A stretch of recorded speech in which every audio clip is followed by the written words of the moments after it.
오늘 함께 보실 말씀은 디모데전서 5장 8절 말씀입니다. 우리 한 절 말씀인데요. 우리 같이 한 목소리로 같이 봉독하겠습니다. 시작. 누구든지 자기 친족, 특히 자기 가족을 돌보지 아니하면 믿음을 배반한 자요 불신자보다 더 악한 자니라. 아멘. 네. 할렐루야. 네, 할렐루야. 네, 여기 오늘 이렇게 폭탄이 여기 떨어졌었나 이렇게 다 삥 둘러가지고 다 피해서 저쪽 주변으로 다 앉았네요. 네, 우리 성전에 우리 같이 예배하는 청년들 그리고 또 우리 영상으로 예배하는 청년들 주님의 이름으로 환영하고 축복합니다. 네, 혹시 지금 이제 영상으로 예배 드리고 있는 청년들 이렇게 먼저 이렇게 좀 광고하면은 우리 이제 온라인으로 유튜브로 실시간으로 예배 저희가 영상 중계하잖아요. 근데 이거를 이제 5월까지만 저희가 지금 청년부 예배를 5월까지만 영상으로 실시간 예배를 진행을 하려고 합니다. 네, 그래서 5월까지 이제 저희 청년부만이 아니라 우리 교회 학교 전체적으로 그렇게 이제 하기로 결정을 했어요. 그러니까 이제 그 5월이 지난 다음에는 물론 이제 설교 영상이나 이런 거는 유튜브에 이제 올라가지만 실시간으로 이제 예배는 우리가 생중계는 안 하기 때문에 그때는 이제 성전에 나와서 예배하면 좋겠습니다. 혹시 이제 그 이후에도 뭐 코로나 이제 확진이 될 수도 있고 격리해야 되는 상황일 수도 있잖아요, 청년들이. 그런 경우에는 이제 교회 학교 같은 경우에는 특별히 이제 그런 해당되는 학생들한테는 따로 이제 영상을 이제 진행하면서 그 링크를 보내기로 했는데 우리 이제 청년들은 어떻게 할지 좀 고민을 해봐야 될 것 같아요. 만약에 그런 상황이면은 청년부 예배는 그냥 나중에 말씀 영상만 본다든지 아마 이제 11시 예배는 또 우리가 실시간 영상을 하니까 그 예배를 드려야 될 것 같습니다. 네, 이렇게 얘기하는 거는 이제 우리 성전에 다 나와서 이제 같이 예배해도 되니까 6월부터는 다 성전에서 예배 드렸으면 좋겠습니다.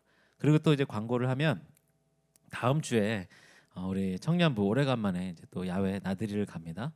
이제 그래서 볼링을 치러 갈 계획인데요. 그래서 예배 후에 시간을 넉넉하게 좀 비워두고 같이 볼링도 치고 또 저녁도 먹고 그렇게 일정을 가지려고 하니까요.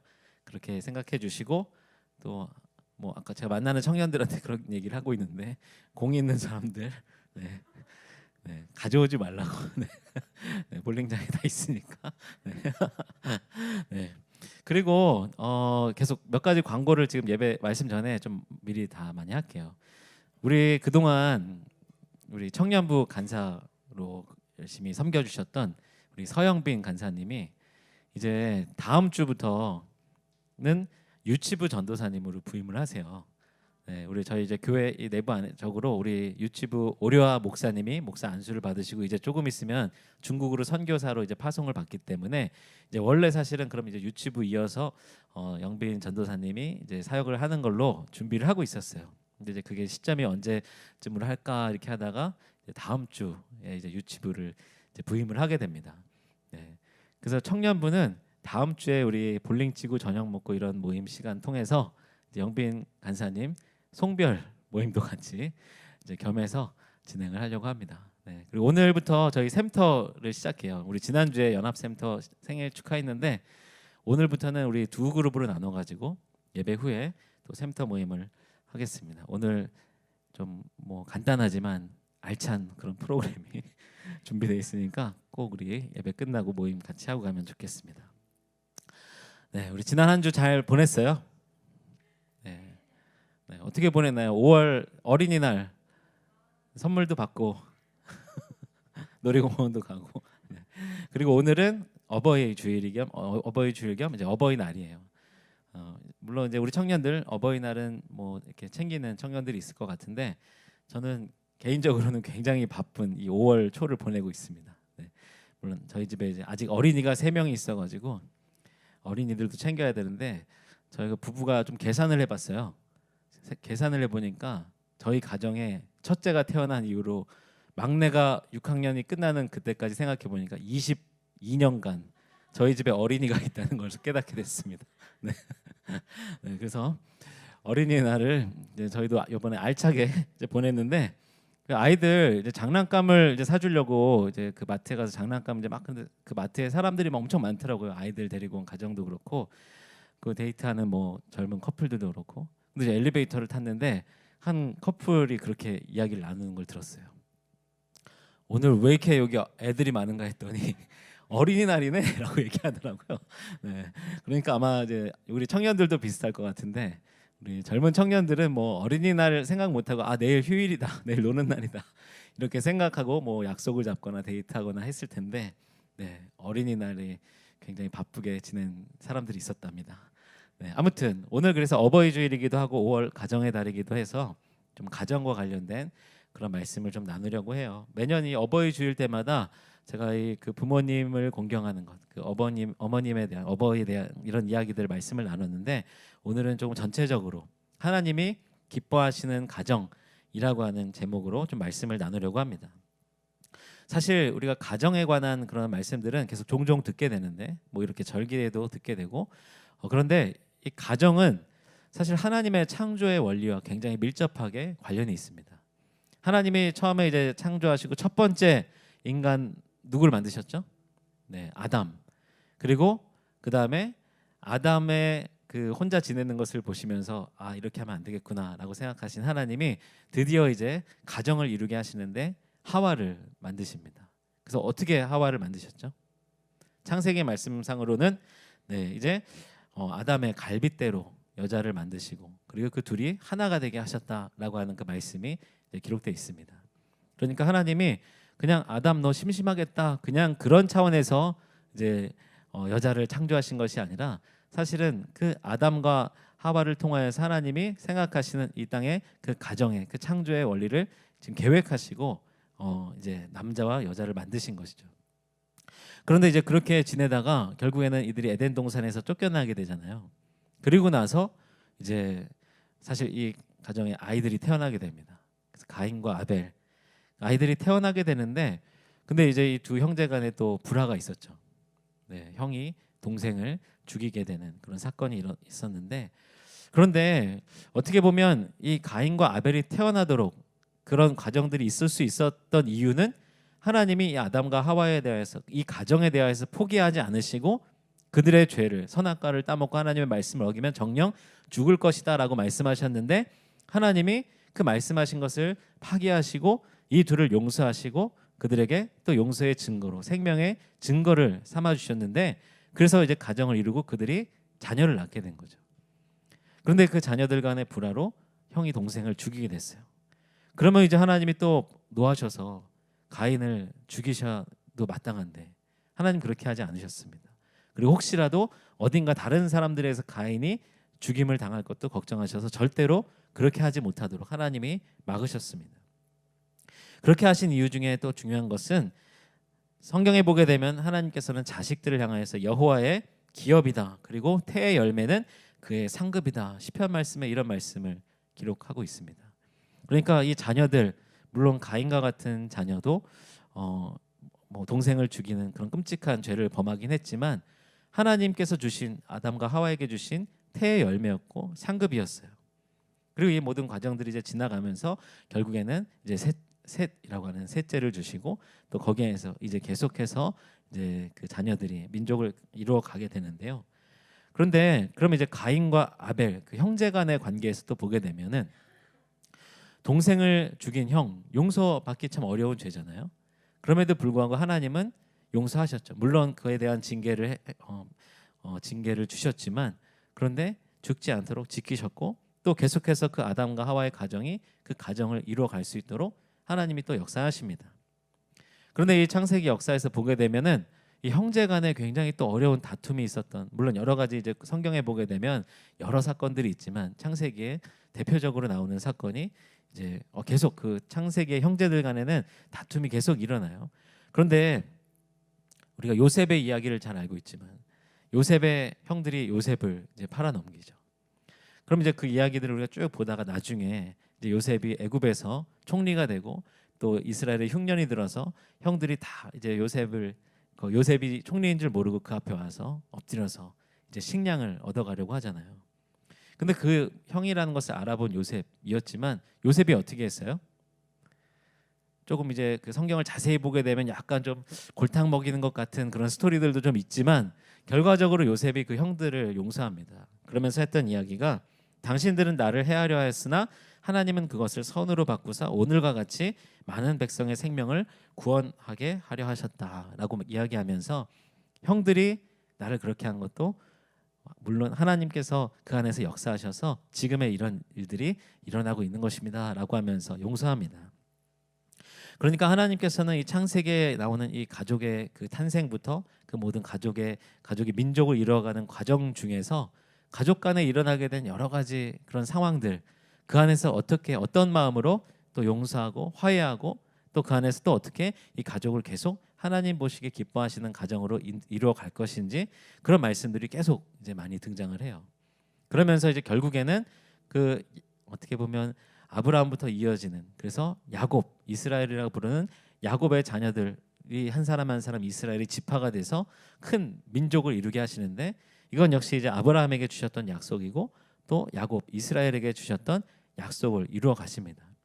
그러니까 처음에 한 가정으로 어떤 한 사람이 부부가 되는 것으로 시작됐던 이 창세기 말씀에서 이 마무리는 큰 민족을 이루어서 하나님의 언약, 하나님과 언약을 맺는 백성이 되고 하나님의 구원의 통로로 사용되게 되어지는, 그러니까 이게 한 가정이라고 하는 것이 그냥 우리 가족 그래도 재밌게 행복하게 잘 먹고 또 잘 지내자, 뭐 별탈 없이 건강하게 지내자, 우리의 가정을 거기에 그렇게만 볼 것이 아니라 하나님의 이 놀라운 창조의 섭리와 구원의 계획 속에서, 물론 아담과 하와, 아브라함, 우리가 그런 지금 상황에 있지는 않지만 지금 저와 여러분들의 가정도 하나님이 그런 계획으로 그렇게 우리 가정을 이끌어가고 계시다라고 하는 그런 믿음으로 우리가 하나님이 생각하시는 가정이 어떤 것일까, 우리가 그렇게 같이 묵상하면 좋을 것 같습니다.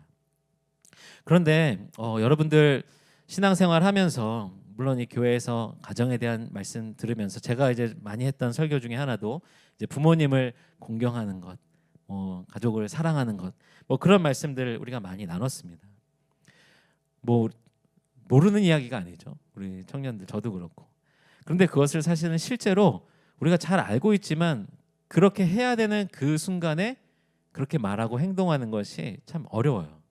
여기 뭐 부모님을 정말로 막 너무 미워하는, 물론 그런 상황의 가정도 있겠지만 우리 그런 청년들 없을 거라고 믿고, 또 형제끼리 너무 싫어하는, 물론 이제 형제 간에도 심각하게 다투고 갈라지는 그런 가족들도 있지만 우리 여기 청년들 안에는 없을 거라고 생각해요. 근데 그러면 부모님을 사랑하고 형제를 사랑한다고 해서 우리가 늘 매 순간순간 그렇게 행동하고 말하는 것은 아니잖아요. 지내다 보면은 때로는 서로를 속상하게 하기도 하고 또 서로 좀 상처를 주는 그런 말들을 우리가 주고받기도 합니다. 그런데 중요한 것은 그 가운데서 우리가 지켜야 될 마음이 무엇일까? 그걸 하나를 우리가 잘 깨닫고 지켜나가는 것, 이것이 하나님이 기뻐하시는 그런 가정을 우리가 잘 이루어가는 것이다라고 생각합니다. 특별히 지금 이제 여기 앉아 있는 우리 청년들 같은 경우에는 아직은 우리 지금 이 청년의 때에 우리가 경험한 그 가정의 상황이 크게 많은 변동이 없었을 거예요. 왜냐하면 어렸을 때부터 그냥 부모님과 형제간에 이제 같이 지내면서 자라왔을 텐데, 근데 이제 이 청년의 때에 여러분들이 하나님이 기뻐하시는 가정, 그럼 내가 소망하는 가정, 내가 이루고자 하는 가족, 이것이 무엇인지를 정립하는 것이 굉장히 중요한 때입니다. 왜냐하면 이제 여러분들이 그런 가정을 이루게 될 것이기 때문에, 뭐 짝을 만나서 부부가 되고 또 자녀들을 낳고 또 그러면서 또 이제 제가 지금 하고 있는 것처럼 또 양가 부모님을 또 섬기고 돌보고 나중에 연세가 드시면 또 챙기고, 이제 그런 과정들을 이제 앞으로 여러분들이 이제 계속 거쳐 나가겠죠. 그러니까 지금까지는 여러분들은 그냥 자녀로서 아니면 형제간의 그 형제로서, 동생으로서, 뭐 언니로서 그런 관계 속에서만 이 가정 안에 있었다고 한다면, 이제는 여러분들이 좀 주체적으로 주축이 되어서 그 가정의 분위기를 만들고, 우리 가정은 이제 이런 가정으로 좀 하나님께서 만들어가면 좋겠다, 기도해야 될 그런 이제 자리에 이제 가게 될 겁니다. 굉장히 이제 부담스럽기도 하겠지만, 그렇다고 한다면 지금 여러분들이 그래, 나는 이런 가정을 좀 소망해봐야겠다, 그렇게 생각하는 가정의 모습들이 아마 뭐 지금도 있겠지만 그런 것들을 좀 정립하는 그런 시간이 되면 좋을 것 같습니다. 오늘 우리가 읽었던 말씀은 사실은 디모데 전서라고 해서 사도 바울이 이제 자신의 어떻게 보면 후배 목회자라고 할 수 있는 디모데에게 이제 이렇게 목회를 해라라고 하는 그런 목회 지침서처럼 이제 적은 그런 서신이 디모데 전후서예요. 그래서 오늘 우리는 이제 5장 8절 말씀만 딱 한 절만 읽었지만 이제 그 디모데전서 전체적으로 계속해서 목회할 때 어떻게 하는 것에 대해서 이제 이야기합니다. 특별히 5장에는 그러면 이제 목회할 때 만나는 수많은 성도들, 그런 수많은 사람들을 어떻게 대할 것인지 여러 가지 그런 이야기들이 기록이 돼 있는데 특별히 이 8절 말씀에는 가족과 관련된 그런 말씀이 기록돼 있어요. 근데 여러분들 이제 성경을 잘 아는 청년들은 그런데 사실 예수님이 좀 가족에 대해서 좀 이거 예수님 말씀이 맞나? 라고 싶은 그런 생각이 드는 말씀을 하셨던 걸 아는 기억나는 청년들이 있을지 모르겠어요. 그래서 실제로 이 기독교에 대해서 공격하는 사람들이 가족에 대해서는 좀 소홀한 그런 종교가 아니냐 이렇게 이제 공격을 하기도 합니다. 실제로 이제 예수님께서는 그런 말씀을 하셨습니다. 아버지나 어머니를 나보다 더 사랑하는 자는 내게 합당하지 아니하고 아들이나 딸을 나보다 더 사랑하는 자도 내게 합당하지 아니하며 그리고 내 이름을 위하여 집이나 형제나 자매나 부모나 자식이나 전토를 벌인 자마다 여러 배를 받고 또 영생을 상속하리라. 예수님을 위해서 집을 버리고 형제를 버리고 부모를 버리고 자식을 버린 사람들은 여러 배의 또 막 축복을 받는 것처럼 이렇게 예수님이 말씀하셨단 말이에요. 그래서 성경을 보다 보면은 이거 무슨 말씀이지? 그리고 예수님이 실제로 사역을 하는 중에 예수님의 어머니와 형제들이 예수님을 찾아오는데 예수님이 걱정이 돼서 찾아오거든요. 그런데 밖에 예수님 어머니가 왔고 형제들이 왔습니다라고 했을 때 예수님이 누가 내 어머니고 누가 내 형제야라고 얘기하시면서 하나님의 말씀대로 사는 자가 내 형제다, 내 가족이다 이렇게 말씀을 하세요. 굉장히 단호하게 말씀을 하셨죠. 근데 이제 예수님의 이 말씀은 예수님이 가족들을 이렇게 생각하라고 하셨어라고 우리가 적용하기보다는 우리가 이 가정 안에서 우리가 서로를 생각할 때 특별히 이제 제가 자녀들을 이제 낳고 양육하다 보니까 그런 경험들을 많이 하게 돼요. 진짜로 내가 하나님보다 더 아끼는 존재들, 예수님보다 더 사랑하는 존재들, 그 이제 우리 자녀들, 가족들 그렇게 우리의 마음을 빼앗기는 경우들이 있습니다. 그러니까 예수님은 자녀들, 부모들 다 버리고 사랑하지 말라라고 하신 것이 아니라 그 자녀와 부모를 생각하는 마음이 하나님을 생각하는 마음보다 더 커지는 것을 경계하라라는 그런 말씀이신 거죠. 그러니까 우리는 첫 번째로 우리 가정에 대해서 생각할 때에 이 예수님의 말씀을 바탕으로 해서 우리가 이 가정 안에서 서로를 사랑하고 서로에 대해서 우리가 애틋하게 생각하고 챙기고 아끼는 것 이것은 분명히 중요한 것 하나님의 그 기뻐하시는 가정의 모습이지만 그런 마음들이 하나님을 경배하고 하나님을 높이는 것보다 커지지 않도록 우리가 항상 그런 마음들을 경계를 해야 되겠죠. 그 다음에 이제 또 한 가지는 성경에 계속 자주 많이 했던 말씀인데 부모님을 향한 말씀이 있고 또 이것 자녀들이 부모님을 향해서만 지켜야 될 말씀이 아니라 부모가 자녀들에게 어떻게 해야 하는지 그런 말씀들도 다 나와 있습니다.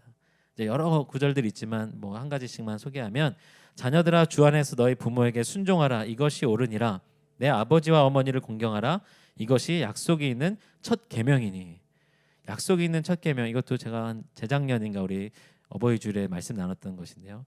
여러분 10계명 말씀 아시죠? 10계명 그때도 이런 말씀 드렸어요. 1계명에서 4계명까지는 우리와 하나님과의 관계에서 우리가 지켜야 될 우상을 섬기지 말고 뭐 절하지 말고 안식일을 지키고 이런 말씀들이 이제 4계명까지 있어요. 그런데 이제 5계명부터 10계명까지는 그럼 이제 우리의 일상의 관계 속에서 우리가 지켜야 할 그런 계명에 대해서 말씀하시는데 그 첫 번째가 부모를 공경하라. 5계명이 이제 부모를 공경하라라고 하는 계명입니다.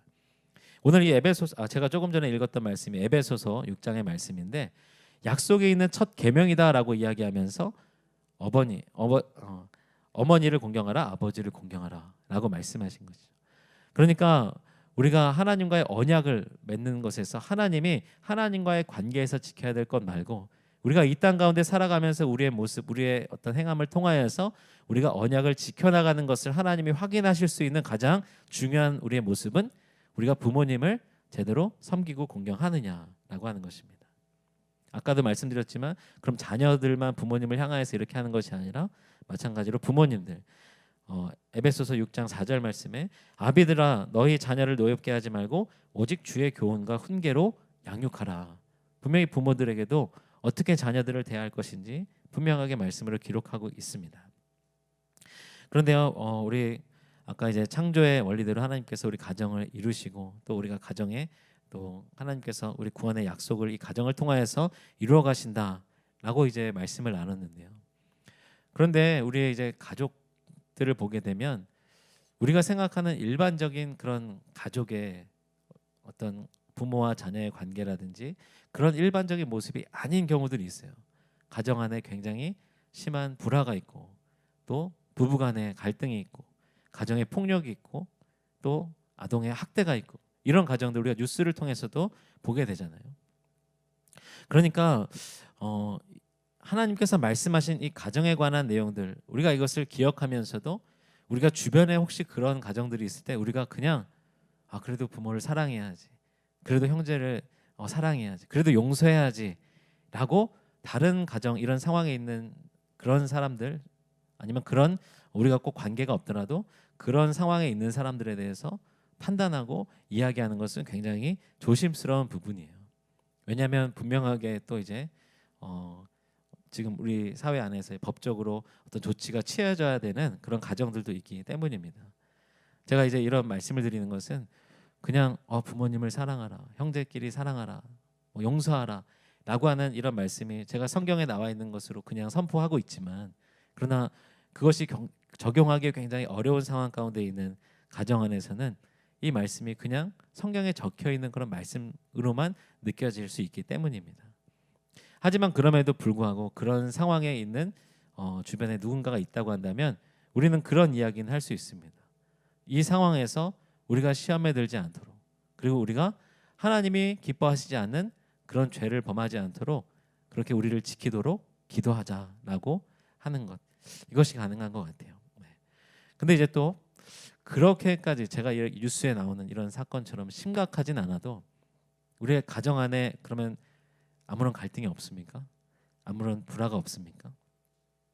있죠. 다투기도 하고 때로는 그 다툼 속에서 뉴스에 나오는 이런 심각한 그런 가정의 상황들은 아니지만 때로는 부부가 서로 갈라지기도 하고 또 진짜 그 가정 안에서 형제 간의 다툼이 일어나서 가정이 깨어지기도 합니다.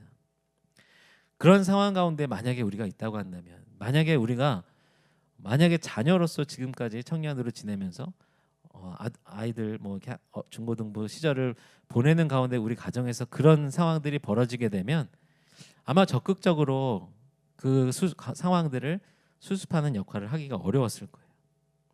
그런데 이제 우리가 이제 그 가정을 만들어가는 주체가 된다면 여러분들이 이제 아내를 만나고 남편을 만나고 또 가정을 이루고 그렇게 한 가정을 이루어서 또 부모가 되어서 또 자녀들을 양육하고 그 다음에 또 어떻게 보면은 시댁 그 다음에 처가 이렇게 그동안 같이 지내지 않았던 새로운 또 가족들을 경험하게 되는 이제 그런 과정들이 물론 이제 결혼을 안 할 그런 우리 청년들도 있을 수도 있겠지만 그런 상황이 되었을 때 그러면 내가 이제 주체적으로 우리 가정을 어떻게 만들어가고 문제를 해결하고 할 수 있을 때에는 그러면 어떻게 할 것인가?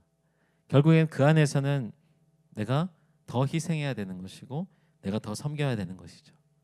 오늘 아까 우리가 읽었던 디모데전서 5장 8절 말씀에 이제 짧은 말씀인데 거기에 이제 중요한 그런 표현이 있습니다. 누구든지 자기 친족, 특히 자기 가족을 돌보지 아니하면 믿음을 배반한 자요 불신자보다 더 악한 자니라. 굉장히 사도 바울이 무섭게 강하게 권면을 하고 있어요. 가족을 돌보지 않으면 믿음을 배반한 자. 믿음을 배반했다라고 하는 것은 내가 믿고 있는 그 믿음의 대상인 하나님, 예수님에 대하여서 배반하는 것이다 라는 그런 의미죠. 내가 예수님을 믿는다고 하면서 우리의 가정을 돌보지 않는다고 한다면 그것은 사실은 믿는다라는 것이 아니라 믿지 않는다라고 말할 수 있다. 그렇게 해석할 수 있습니다. 불신자보다 더 악한 자니라. 그러니까 이제 불신자라고 한다면 여러 가지 이제 의미가 있을 수 있겠지만 그냥 예수님을 믿는 사람, 안 믿는 사람으로 나누게 되면 안 믿는 사람들을 불신자라고 할 수 있겠죠. 그런데 교회를 다니고 있는 지금 이제 디모데를 비롯한 이제 다른 이 성경을 읽는 많은 사람들에게 권면하는 말씀이라고 한다면 교회를 다니고 있는 이들 또는 디모데와 같이 목회자로 섬기려고 하는 사람, 그런 사람들에게 가족을 돌보지 않는 것은 불신자보다 더 악한 것이다. 예수님을 안 믿는 것보다 더 나쁘다. 그러니까 이 사도 바울의 강한 권면은 가족을 돌보는 것은 반드시 우리가 행해야 될 것이다라는 것인데요. 근데 여기서 이제 돌본다, 우리말로는 그냥 이제 돌봄이라고 되어 있지만 헬라어로는 프로노에오라고 하는 단어를 써요. 근데 이제 이 단어를 찾아보게 되면 이 단어에는 또 다른 여러 가지 뜻이 있습니다. 관심을 가지다라는 뜻, 그리고 마음을 쓰다라고 하는 뜻이에요. 근데 거기에 미리 알아차리다라고 하는 그런 뜻이 또 같이 있습니다. 물론 이제 돌보다, 이제 섬기다, 이제 그런 뜻도 같이 있지만, 그러니까 오늘 이 사도 바울이 디모데에게 권면하는 가족을 돌본다라고 하는 것은 말 그대로 이 돌보다라고 하는 뜻대로 실제로 수발을 든다든지 아니면 어떤 필요한 것들을 채우고 공급한다든지, 지금 부모님께서 우리에게 해주시는 것들, 그동안 우리에게 해주셨던 것들, 우리가 받아왔던 것들, 이런 것을 말할 수 있겠죠. 나중에 우리가 더 크게 되면 이제 연로하신 부모님들을 우리가 찾아뵙고 또 필요한 것, 용돈도 드리고 섬기는 것, 그것을 말하는 것이 돌보다라고 할 수 있겠죠. 그런데 아까 다른 뜻, 관심을 가지는 것, 마음을 쓰는 것, 이것은 좀 잘 이해가 됩니다. 우리 가정 안에서 사도 바울이 디모데에게 권면하고 있고 우리에게 이야기하고 말씀하고 있는 것은 우리가 가족들 서로에게 관심을 갖는 것, 마음을 쓰는 것입니다. 물론 당연히 우리 가족들 안에서 서로에게 마음을 쓰겠죠. 관심을 갖겠죠. 근데 저는 그런 생각을 많이 했어요. 제가 이제 아이들 키우면서 부모가 되면 부모가 자녀들에게 마음을 쓰는 것, 부모가 자녀들의 필요를 채우는 것, 부모가 자녀들에게 관심을 갖고 돌보는 것, 이런 거를 많이 생각하죠. 물론 이제 그런 부분들이 훨씬 많지만, 근데 중간중간에 보게 되면 자녀들이 서로에게 관심을 갖고 마음을 쓰고 자녀들이 부모에게 관심을 갖고 마음을 쓰고 그런 순간들이 있어요. 물론 이제 뭐 자녀들이 아직 이제 어린 아이들, 우리 하리 하온이 같은 경우는 마음을 쓰는 것이 뭐 그렇게 막 큰 부분은 아니겠죠. 네, 제가 얘기했었나요? 제가 이렇게 차 타고 운전하다가 제가 이렇게 하품을 하고 하면은 뒤에서 뒷자리에서 하온이가 아빠 피곤해?라고 얘기해요. 네, 네, 네. 물론 이제 그건 이제 하온이가 할 수 있는 자녀 부모에게 관심을 쓰는 것이라고 할 수 있겠죠. 네, 그런데 그 각자의 또래에서 나이의 때에서 할 수 있는 그런 섬김과 돌봄을 다 하고 있더라고요. 아마 저도 못 느꼈겠지만 제가 자라오는 동안에도 그랬을 것이고 우리 청년들도 그랬을 것 같아요. 저희 이제 첫째 딸이 이제 6학년이 되어서 얼마 전에 이제 혼자 라면 끓이는 법 뭐 이런 거 이제 알려주고 혼자 막 해먹거든요. 근데 이제 급하게 저와 아내가 모두 집을 비워야 되는 상황이 있었어요. 그래서 하리하고 둘째하고 첫째만 좀 오랫동안 집에 있어야 되는 상황이 있었는데 그래서 점심을 이제 혼자 먹어야 되는데 네, 하임이가 이렇게 라면을 끓여줘가지고 동생이랑 같이 먹었다 그러면서 이제 그런 이야기를 합니다. 어쨌든 제가 오늘 말씀이 길어지고 있는데 어쨌든 우리 각자가 부모가 꼭 자녀에게만 하는 것이 아니고 아니면 부모님이 연로하셨을 때 그런 젊은 자녀들만이 하는 것이 아니라 모든 우리 가족 구성원들이 서로가 서로에게 마음을 쓰고 돌보는 그런 일들을 할 수 있어요. 아까 이 프로노에오라고 하는 단어에 미리 알다 라는 그런 뜻이 있다라고 했는데요. 미리 알다, 뭘 아는 것일까요? 가정 안에서 지금 어머니가 요새 좀 힘드신 일 있나? 우리 언니가 요즘 좀 고민거리가 있나? 지금 동생이 뭐가 좀 잘 안 되고 있나? 이제 얼굴 표정으로 아니면 이렇게 안색으로 아니면 어떤 분위기로 우리 가족 안에서는 그런 걸 느끼게 되잖아요. 못 느끼는 경우도 있을 수 있는데 우리 지난주에 이제 성빈이가 군대에 입대했는데 제가 그 형님한테 걱정이 돼서 물어보니까 이제 전화도 되고 잘 지낼 거라고 네, 그렇게 얘기하는데 물론 이제 마음으로는 걱정도 있겠죠. 가족 안에서 서로에게 관심을 갖고 또 그리고 그 관심을 갖다 보면 서로 이야기하지 않아도 미리 알게 되는 것. 오늘 하나님이 기뻐하시는 가정이라고 하는 주제로 제가 말씀을 나누는데 제 뒤에 좀 많은데 오늘 이렇게 좀 중간에 끊어야 될 것 같아요. 하나님이 기뻐하시는 가정은 우선 아까 디모데전서 5장 8절 말씀 그걸 통하여서 우리가 묵상해 보면 그 가정 안에서 서로를 향한 돌봄이 있는 것. 헬라어의 뜻대로 말씀대로 하면은 관심이 있는 것. 그리고 그 관심을 통하여서 서로의 필요를 채우고 지금 우리 가족의 누군가가 지금 어떤 문제가 있나 보다, 어떤 필요가 있나 보다라고 하는 것을 알게 되는 것. 근데 그렇게 되면 어떻게 해야 돼요? 알고 그런가 보다라고 끝나는 것이 아니라 더 위에서 기도할 수 있고 아니면 내가 할 수 있는 그런 돌봄으로 섬김으로 그것을 채워줄 수 있고 그것이 우리 가족들 구성원 안에서 서로 간에 일어나는 것. 하나님이 기뻐하시는 가정의 모습이 바로 그것이다라는 생각을 하게 됩니다. 우리 사랑하는 청년 여러분들, 우리 청년들 이 청년의 때에 오늘 이 말씀 뭐 잠깐 나눈 것 이걸로 다 이 가정에 대한 생각들이 정리될 수는 없겠죠. 여러분들이 청년의 때 계속해서 내가 나중에 이루고 싶은 우리 가정이 하나님 보시기에 이런 가정이 되었으면 하는 그런 제목들을 계속 하나씩 구체적으로 만들어 가시고 기도하는 그런 우리 청년들이 되었으면 좋겠습니다.